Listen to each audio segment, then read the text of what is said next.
Hello po sa ating lahat. Grabe, totoo nga ang pangako ni Kalingap Edu sa kanyang wifey.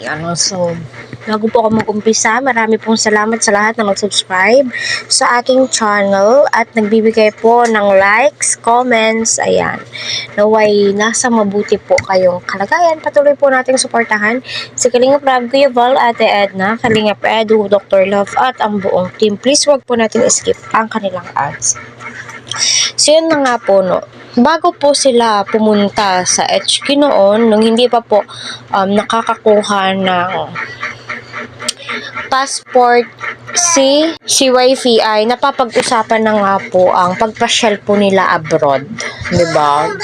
Ika nga ni Kalingap Rob noon ay kukuha na ng passport si fiancé para in case na pupunta sila abroad ay makakasama nga po ito. Although lahat po ng kanyang mga beneficiary ay may mga passport. Si Joy, si Carla, si Dara, at iba pa.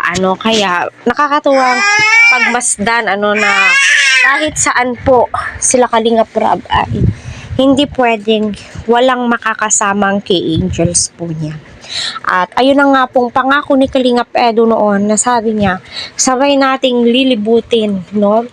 Yung HK, 'di ba dati Thailand, ngunit hindi po nakasama si Beyonce, sad to say, kasi nga po,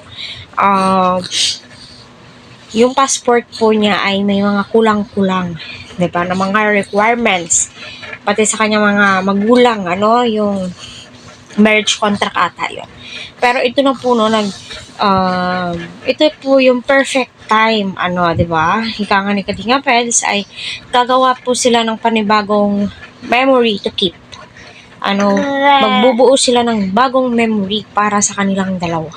At kita naman po natin na effort po talaga itong si Kalingap Edu, at yung pangakong yon ay natupad nga.